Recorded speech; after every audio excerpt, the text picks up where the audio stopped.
Welcome, everybody. Happy Tuesday afternoon or late morning, depending on where you are. Very happy to have you join us for this installment of the CCI seminar series. As you may know, this seminar series is designed to bring people into Defenders to talk with Defenders, but also to be part of the audience. If we were in person and in downtown DC, we would be having this meeting in the conference room downstairs in the boardroom and opening the doors literally to let people in and join us and see different speakers who bring different ideas, something, a little bit out of the ordinary relative to what Defenders might normally hear from, to help expand our thinking about conservation and the many dimensions of it. And so I'm really excited for today's speaker to join us, and I'm going to turn it over to Nanaba to do the introduction and everything because she has been shepherding this all the way through here. So Nanaba, off to you. Thanks. Thanks, Jacob. Yeah, good afternoon, everyone. Thank you for coming to our CCI seminar series. My name is Nanaba Begay. I'm the coordinator for the Center for Conservation Innovation. Before we get started, I'd like to remind everyone of a few items to keep in mind during this presentation. This talk will be recorded and available on CCI's website in a few days. Please make sure your microphones are muted. We will have a question and answer portion at the end, so please hold your questions until then or add them to the chat box and we will get to them at the conclusion of the presentation. With that, I'm excited to welcome our seminar speaker for today. Michael Wasagizic-Price is the Traditional Ecological Knowledge Specialist at the Great Lakes Indian Fish and Wildlife Commission in Odana, Wisconsin. He is Anishinaabe and an enrolled member of Wik-Wemikong First Nations in Canada. His role as TEK specialist involves integrating Anishinaabe language and cultural perspectives into research methods and resource management to make science more culturally relevant. Michael received his Master of Science in Forestry from the University of Montana. He also received his certificate of Ojibwe language instruction from Bemidji State University. And with that, Michael, thank you so much for joining us today. You can begin whenever you're ready. Oh, miigwech. Naho, Michael Price Wasagizic Indigenous Cause, Makwa Nin Dodem. Nindano Nin. I'm totally forgot one word in my Ojibwe language introduction, so I'm going to go ahead and pause. Yes, my name is Michael Price Wasagizic. I am the Traditional Ecological Knowledge Specialist at what we call GLIFWIC, located in Odana, Wisconsin. And I'm very happy and honored to present to all of you today. And I understand that everybody here works for the Defenders of Wildlife. So I'm very honored today to share some of my knowledge with you today. My background is in science. I have a master's in forestry from the University of Montana, but one of my lifelong journey, my lifelong journey is to seek out indigenous knowledge from the Anishinaabe people, which are the native people from the Great Lakes. That would include the Ojibwe, the Odawa, the Potawatomi, the Menominee, and all of our homelands are both in the United States and in Canada. So we all speak the same language, we all have the same culture, but we collectively call ourselves Anishinaabe. And we'll hear more of that, that word a little bit throughout the presentation. But one of my journeys is to go back and relearn some of the knowledge and the language that was forcibly taken from our people back during the days of settlement, during the days of the boarding schools, back during the days of the conflicts between the United States and the tribes. We lost an incredible amount of our knowledge. But today we're regaining a lot of that knowledge back. We're regaining it through revitalizing and bringing back our languages. We're doing that by bringing back our ceremonies. And we're doing that also by bringing back the stories. And that's what I want to share with you today. So my title of my presentation is Maingan and the Anishinaabe People of the Great Lakes. So Maingan is our word for the wolf, the gray wolf. So I work for an organization called the Great Lakes Indian Fish and Wildlife Commission. And our organization manages the wildlife, the fish, and all of the natural resources in the treaty areas of 1837, 1842, 1854, and 1836. And if you look at this map here, you'll see these are the areas, the lands that were ceded to the federal government, that were sold to the federal government. But in these treaties, the authors of, or the signers of these treaties, reserved the rights to hunt, to fish, and to gather on these territories. So if you look at the red areas there, those are the reservations. There's 11 reservations within our Glifook territory. Okay, but all of the green and the yellow and some of the purple, we manage those off-reservation resources. Okay, so we are a nonprofit 501c3 organization with the mission of serving these 11 tribal members, our member tribes. So today I want to talk a little bit about a teaching that is shared with many Anishinaabe communities. And that teaching in our language goes, Aninago ejue bzid maingan, mige ejue bzid Anishinaabe. Aninago ejue bzid Anishinaabe, mige ejue bzid maingan. So what that says is whatever happens to the wolf happens to the Anishinaabe. And what happens to the Anishinaabe happens to the wolf. And this was a teaching that's been passed down through many, many generations. And it's a teaching that we live by and that we teach our kids about our relationships with Maingan, the wolf, and ourselves. Okay, so these stories have culminated over the last 300 years. And that's the story that I'm going to share with you today. So there might be a few alarming, uncomfortable things that we're going to talk about involving the days of colonization. So please bear with me on those moments. So back when the Europeans began immigrating from Europe to the quote unquote the New World, many of those immigrants were farmers, were herders. They herded sheep, cattle, goats, pigs. And they already had a relationship with the wolf in Europe. The wolf was feared because of their livestock. There was stories passed down about wolves attacking and killing children. So there was already an animosity between the Europeans and the wolf. And if you look at the book called The Green History of the World, the author talks a lot about that historical relationship. So when those immigrants began to come to the New World, they brought a lot of those beliefs and a lot of those understandings with them. Okay, of course, this is the famous Little Red Riding Hood, which all of us have probably heard as children. And so already, many of us have been taught that wolves are an evil species, or they are dangerous to our well-being.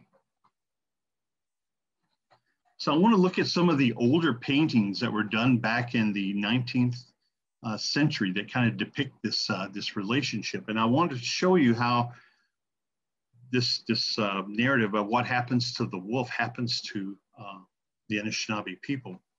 So in 1833, Francois Grenier de Saint-Martin painted this portrait of a wolf attacking children. Again, this type of painting reflected that type of mentality that was directed at the wolf during the early days of the United States.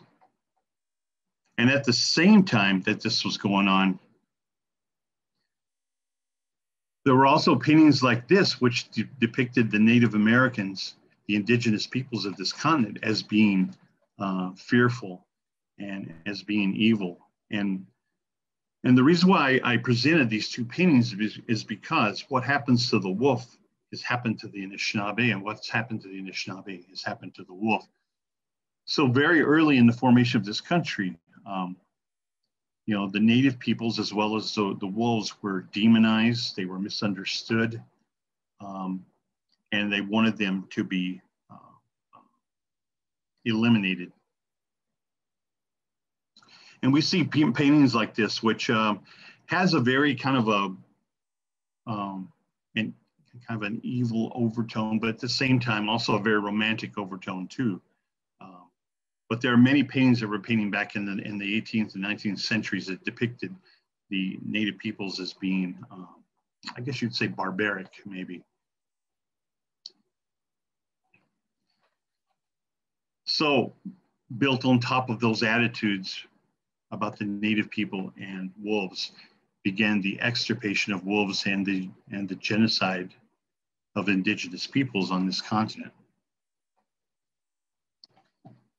So we've seen many pictures like this. The federal government, through a vast many different programs, supported the extermination of the gray wolf from the lower 48 states. And at the same time, Native people began to lose the lands that were guaranteed to them by treaty through a congressional act called the Dawes Act. And the Dawes Act basically broke up the tribal holdings, the collective holdings of lands, and made them individual ownership, and thus to break up the lands and break up these tribal holdings of vast amounts of land, the reservations, basically. So the wolves were under attack, and also the native people here were also under attack for their lands and for their resources. And these happened together. Again, what happens to the wolf happens to the Anishinaabe. Also, at the same time in the early 19th century, this was a time when children were being taken away from their families and put into these boarding schools and residential schools, which had the sole purpose of separating them from their language, from their identity as an indigenous person. And these schools began in 1879. This is the first boarding school that was formed in Carlisle, Pennsylvania, called the Carlisle Indian Industrial School. And some of you may know or may not know, but currently, as we speak, there are several different residential schools in Canada that are being researched for unmarked grave sites within the lands of the boarding schools.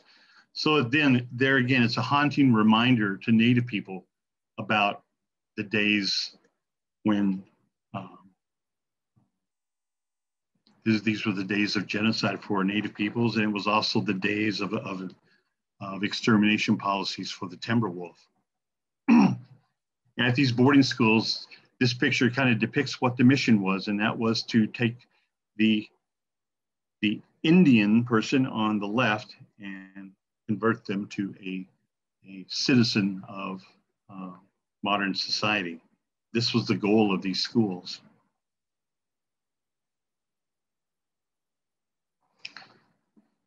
So back in 1901, we hear certain statements made by presidents and public figures about the wolves and about indigenous people. So I want to read this one to you by President Roosevelt in 1901. The wolf is an archetype of Raven, the beast of waste and desolation. It is still found scattered thinly throughout all of the wider portions of the United States, but has everywhere retreated from the advance of civilization. So President Roosevelt supported the extermination of timber wolves from the lower 48 states of the United States. But at the same time, Theodore Roosevelt also had a statement about indigenous peoples, which said that the only good Indians, should be Indians, are the dead Indians. This reflected the sentiment at the time between indigenous peoples at that time. But a gentleman named Captain Richard Pratt, who actually was the founder of the Carlisle Indian School, said that we must kill the Indian to save the man. Okay, so there was a direct assault on indigenous peoples for their land and for the removal of or the extermination of their language and their culture and their identity. Again, what happens to the Anishinaabe happens to Maingan, the wolf. So then, towards the end of the 19th century, the early 20th century, the numbers of wolves were almost completely eradicated from most of the lower 48 states, with the exceptions of Minnesota and parts of the Upper Peninsula of Michigan. And at the same time, Native Americans, which was thought to be at the time of contact in 1492, it was estimated that there were 60 million indigenous peoples living on the continent. And by 1890, that number was reduced down to 248,000. Again, this is through wars, through disease, through starvation. Okay. There was also an estimate too that at the time of contact, there were 2 million wolves that existed in the lower 48. Okay, and those numbers were drastically reduced in most of the states, if not completely extirpated. Okay, so there's some population statistics of how low the Native peoples numbers have risen. Now today, I think there's 308 million enrolled Native American people, or people that claim Native American identity. So it's been a big jump from 248,000 in 1890 to 308 million. So again, like I mentioned earlier, the two boarding schools in Ontario was a stark reminder of those days when the federal government, both in Canada and the United States, wanted our population eradicated or dissolved into mainstream society. Okay. And the discovery of these unmarked graves from these two residential schools, which those are only the first two, there's probably going to be many more, prompted an investigation by Secretary Deb Haaland to investigate the boarding schools in the United States and their impact on Native peoples during that time period. So we're probably going to be hearing a lot more about this. So along about 1960, when Rachel Carson wrote Silent Spring, when the civil rights movement was beginning to take off and the Green movement was beginning to take off, all of a sudden there was a change towards one another. In 1973, President Nixon signed into law the Endangered Species Act, which was a huge move in favor of the United States taking responsibility over protecting wildlife. And of course, in 1974, as many of you already know, the wolves were added to the endangered species list, and they now had federal protection. And then in 1975, after 80 years of non-existence, there was a reintroduction program of wolves into Yellowstone National Park. These were Canadian wolves that were brought down to try to repopulate that area. That also began in the 1970s. Okay. So it was a really dynamic time for the wolf. There was actually policies, and there were people that were working towards reintroducing and bringing back the wolf to our ecosystems. Also in the late 60s and in the 1970s was also a flourishing time for Native peoples with the Indian Civil Rights Act of 1968, which was equivalent to the Bill of Rights for Indigenous peoples in this country. That began in 1968. Then there was the Indian Self-Determination and Educational Assistance Act of 1975. The American Indian Religious Freedom Act, 1978, now protected Native people. They had federal protection now from practicing their ceremonies. And before then, as I understand it, the ceremonies such as the Sundance and many of the peyote religion ceremonies were outlawed right here in the United States until 1978, not that long ago. And then also there was a tribally controlled Colleges and Universities Assistance Act. It was an act which helped to establish the 32 tribal colleges that we have today across the country. And down here is a picture of the Navajo Community College. It was the first tribal college on the Navajo Reservation, and actually in the entire United States. It was founded in 1968. So now things were looking up for the wolves, and now things are looking up for Native people. Good things are happening to both. So again, what happened to the wolves also happened to the Anishinaabe people. So now our cultures are flourishing all across Indian country. Our ceremonies are coming back. We have indigenous language immersion schools now, which is bringing back the language to the children. And now we're writing curriculum right now, which we didn't have in the past. Now we have written curriculum, and we use electronics to preserve our language and our cultures. And also too, the wolves are making a comeback as well. States are starting to see healthy populations now in Wisconsin and Minnesota, the Upper Peninsula of Michigan, as well as in the West.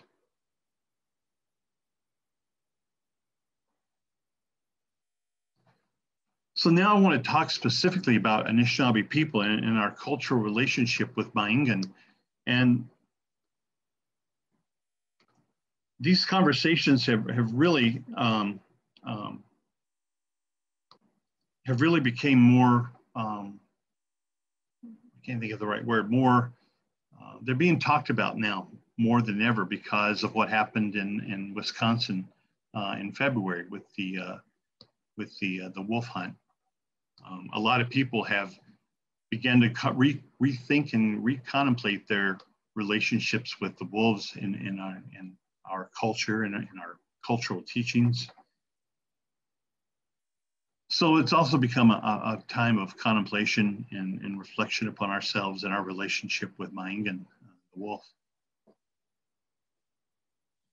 So our Anishinaabe stories, Nanabojo and the wolf. Nanabojo was our culture trickster hero in a lot of our spiritual and cultural teachings.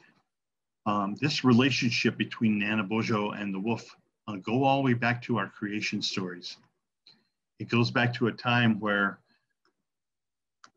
when the Great Spirit took soil from the earth and took it up into the stars, and then afterwards he lowered down what we call original man, Anishinaabe, onto the ground. But the ground was frozen.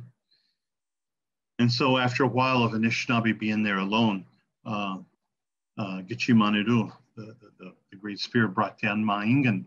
And Maingan was to be a partner with Nanabojo as he traveled the landscape and named all the plants and named all the landscape and all the trees. Okay, so Maingan and Nanabojo go all the way back to our creation stories. And we even have a star constellation that also talks about that story. And many of you know this constellation as being the constellation Orion. That is Nanabojo in some of our stories. And then just to the east of there is Canis lupus, which we see as Ma'ingan, the wolf. So those two are forever in the stars and are connected to our stories. So we have this very long relationship with Ma'ingan that's connected to our identity as who we are as Anishinaabe. So in our language, we say, Indinaway Magananan Ma'ingan. The wolf is our relative. We don't see the wolf as a specimen or as an it.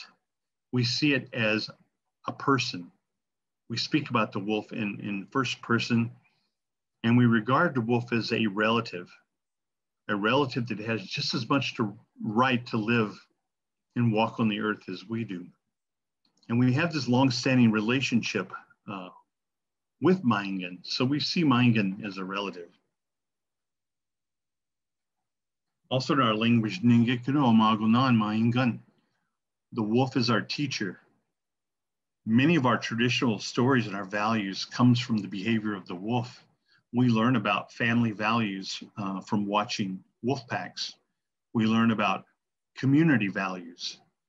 And we also learn lessons about cooperative hunting. Okay, so we see the wolf as a relative, and we also see the wolf as a teacher, as one of our equals that we learn from. And I'll go on to say that many animals and many plant beings and trees are teachers as well. Those are other stories to be told at another time. But here we see the wolf as our teacher. And then finally, we have respect for the wolves. We regard them as being our equals, and then we feel that they have the right to walk this earth as just as much as we do. So some thoughts I'd like to leave you with is that what I would like to see is that I'm an upcoming elder in the world. So what I would like to see sometime in the future is that the whole country begin to see the wolf, and of course of all the animals, as relatives, and that we begin to develop and we have kinship with those animals, with the wolves, rather than them being animals that need to be managed and regulated. I would also like for us to begin to learn from the wolf and learn about the wolf's connection to the landscape and their habitat. I know from the reintroduction program in Yellowstone, 20 years after that reintroduction program, scientists began to discover trophic cascades and how the introduction of an apex predator can actually improve the entire landscape, all the way down to the fish and the insects that swim in the stream, to the birds in the valley, to the ungulates. Having this apex predator, the wolf, has totally transformed many valleys and rivers in the Yellowstone Park. Another thing that we're learning too about the wolf is that wolves predate on the sick and the injured. And in the last, I don't know how many years it's been, chronic wasting disease has become a problem. But we know that the wolves more than likely have the ability to be able to identify those ungulate species, the elk or the deer, that have chronic wasting disease, and therefore they become predated on. The wolves will be able to do that better than we can. We have good technology, but they have over 10,000 years of evolution to perform that job. So there's much to be learned from the wolf and the connection to their homelands or their habitats. And then finally, Anishinaabe indigenous perspectives, actually indigenous perspectives from all indigenous nations, can help to nurture a new relationship with the natural world. I mean, our technologies are incredible and our communications are incredible, but we're still losing species to extinction. And I'm thinking about the eastern puma is now already been declared extinct on this continent. We need a new relationship with the natural world. The science is good, but it's not enough. It's human behavior that's causing this relationship to occur. So this might have been a little bit short, but I want to say miigwech bizendawiego manungum. Thank you very much for listening to me today, and I'm definitely open for questions at this point. I just want to say, while some people are thinking of their questions, I just want to say too, I guess I kind of concluded it a little bit sharply. The purpose of the presentation today was to show you our relationship, we as Anishinaabe people to the wolves. And over the last 300 years, we've come to learn that what happens to the wolf happens to us, and what happens to us happens to the wolf. So now that we see the attack that happened on the wolves, we see it as an attack in February of this year, when 216 wolves were killed within 60 hours. For all those people that had a spiritual connection and a relationship with the wolves, it was devastating to a lot of people that I knew. But also too, it goes back to those teachings. What happens to the wolf happens to us. So it was very alarming about that wolf hunt that happened in Wisconsin in February. So I just wanted to conclude with that. And that was the purpose for talking about that teaching. Naha, miigwech. Thank you so much, Michael. Wonderful presentation. I'm curious, did your people get engaged politically during that slaughter? Could you repeat that again, please, Brian? Did your people get involved in the politically in that situation, or how did you all respond? The Public Resources Board of the Wisconsin Department of Natural Resources had actually decided not to have a wolf hunt this year. The season was ending in February. They had decided not to have a hunt. And then all of a sudden, out of nowhere, there was a court ruling in one of the federal courts to go ahead and have the hunt on the last second. And the tribes should have had a chance to respond and apply, but the tribes are totally disregarded. So they didn't have any say-so over the hunt. And it was kind of a political melee, I think.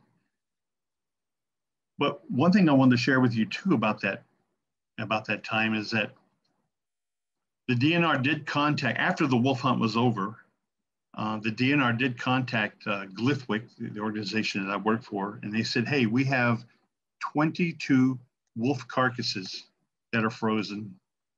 Would you like to have them? And so Glithwick talked it over, and then we said, yes, we'll take them. And so we received the carcasses, and our scientists took samples of the blood and hair and other different data from the wolf carcasses. And then we had a ceremony on the Bad River Reservation where we buried these 22 wolf carcasses together. And it was a very sad time for a lot of us. Our heart and souls go into our work to protect these animals, and then we were given the task to bury them. And we wanted to do it ceremonially, according to our traditions, rather than just them being thrown in a hole or waste dump. So we buried those wolves. We had a talking circle and a feast. A lot of spiritual leaders brought their pipes.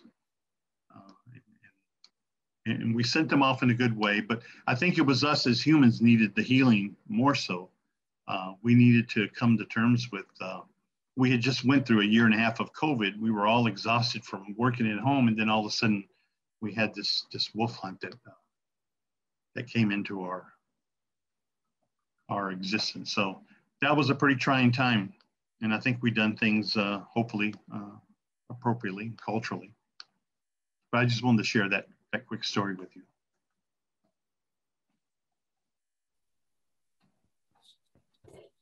We have a couple questions in the chat. So someone asked, can the same situation happen with wild rice? Well, we're monitoring that right now. We're looking at what's going on with the pipelines being built, line 3, line 5. How will they have a detrimental impact on wild rice? Wild rice is pretty sensitive in the waters. They respond to decreases in water level and also increases as well. So we are monitoring wild rice too, as as this battle over the pipelines happen, and also too because of climate fluctuations as well. What kind of impact are they going to have on our wild rice beds? So there's many things going on that we're concerned about within our treaty area. Another question, how do you think we can improve relationships with the wolf and other wildlife, especially for those who may not resonate with a spiritual connection to animals, land, etc.? Yeah, that's a good question. It's going to take deliberate contemplation, reflection, and effort to try to establish our a more healthier relationship. Healthier, is that the right word? A more maybe sustainable relationship with our animal relatives. Of course, that is a way of life with us as Anishinaabe people. That's what we've been taught at a very young age. People that don't have those teachings, not impossible. I'm hoping that before more animals go extinct, especially the wolf, that I hope that we will begin to gravitate, and I think we will. I love sitting on Facebook sometimes, and I watch all these animal rescue clips where people are jumping in the rivers and rescuing animals, and there is hope that that relationship can be restored. So. There's another question. Are there action steps you would encourage locals to take part in? Can you repeat that, Naniba? Yes. So someone said, great to hear through a history from not only a scientific, but a cultural and anthropological standpoint on Midwestern wolf conservation. Are there action steps you would encourage locals to take part in?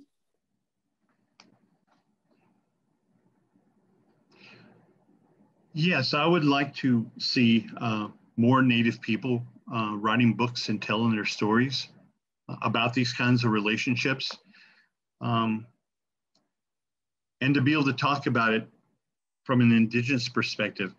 When I was a young child, I grew up in Oklahoma, and I didn't learn about the boarding schools. I didn't learn about, I learned a little bit about the Indian Wars. I learned about the 5 civilized tribes, but I didn't learn hardly anything that was kind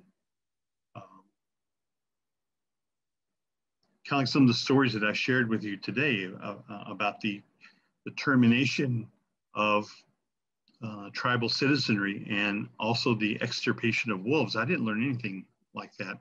I think it's going to take, I would love to see Native people be able to write more books on these subjects and share their viewpoints and their knowledge. And I'd also like to see cities and states to not put bans on authors of these books, whether they be Native American, African American.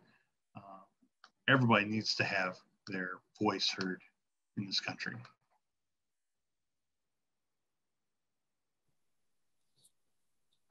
Another question, with respect to the spring hunt, is there a plan for the fall hunt? I know the law in Wisconsin states that if wolves are delisted, there must be a hunt, but what opportunity do we have to mitigate the damage? Well, after this hunt that happened as a result of a court decision, from what I understand, the reason why that this court decision came about was because they feared that the Biden administration would actually put the wolves back on the list, back on the endangered species list this year. So they thought their only chance to have a hunt was to have it in the few weeks remaining of the season, which was in mid-February, and that is the reason why the hunt happened. So it was very political. I don't know yet if the Biden administration is entertaining that idea yet or not. I don't know yet, but I hope so. Well, I guess in conclusion, it's absolutely been a pleasure to present to you today. I have absolute respect for Defenders of Wildlife and the work that you do. And I know maybe I was probably preaching to the choir, because I know a lot of you are on the same path that we are, as far as preserving and protecting our animal relatives in the world. So I just want to say miigwech, which is our word for thank you, for inviting me to speak today. Oh, now, do other Native people share your people's respect and relationship with the wolves? As far as I know, yes. I don't know of any indigenous communities that I have met that had horror stories about wolves. They all have a relationship with the wolves. They have different names for them and different stories. Again, I think that those villainizing of the wolf, I think, came over from Europe. But a lot of the indigenous peoples here don't have negative stories about wolves. Okay, well, I think we'll end the presentation here. Thank you everyone for coming. And of course, thank you, Michael, for presenting today. Yeah, thank you.